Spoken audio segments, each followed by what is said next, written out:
क्या अपनी धरती को छोड़कर ब्रह्मांड में कहीं और भी जीवन है? ये एक ऐसा सवाल है जिसने शायद इंसानों में समझ विकसित होने के साथ ही उसे बार बार उत्सुक किया है। सैकड़ों सालों से इस दिशा में काम भी चल रहा है। अब ऐसी कोई एलियन लाइफ को लेकर प्रॉमिसिंग हिंट मिले हैं, यानी बहुत हद तक संभव है कि हम जल्द दूसरे ग्रह पर जीवन को खोज लेंगे।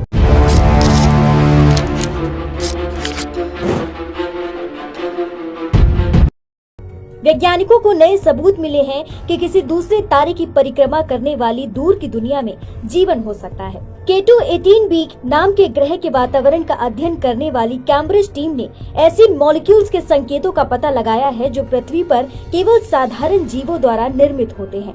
ये दूसरी बार है जब नासा के जेम्स वेब स्पेस टेलीस्कोप द्वारा इस ग्रह के वायुमंडल में जीवन से जुड़े रसायनों का पता लगाया गया है। इस बार का सबूत पहले से ज्यादा आशा जगाता है, लेकिन खोज करने वाली टीम और स्वतंत्र खगोलविदों का कहना है कि इन रिजल्ट्स की पुष्टि के लिए अधिक डेटा की आवश्यकता है। बीबीसी की एक रिपोर्ट के अनुसार कैम्ब्रिज यूनिवर्सिटी के इंस्टीट्यूट ऑफ एस्ट्रोनॉमी में एक प्रोफेसर ने ये बताया कि जल्द ही पुख्ता सबूत मिलने की उम्मीद है।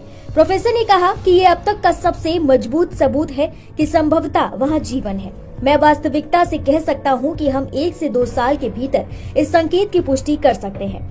इस कैम्ब्रिज टीम ने पाया कि इसके वायुमंडल के जीवन से जुड़े 2 मॉलिक्यूल्स में से कम एक के केमिकल सिग्नेचर शामिल है। डाइमिथाइल सल्फाइड और डाइमिथाइल डाइसल्फाइड।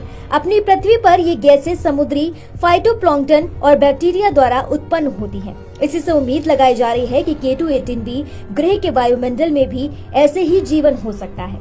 अब आपको बताते हैं कि K2-18b क्या है। आपके जहन में ये सवाल आ सकता है कि ये ग्रह है कहाँ और क्या ये अपनी धरती की तरह ही है।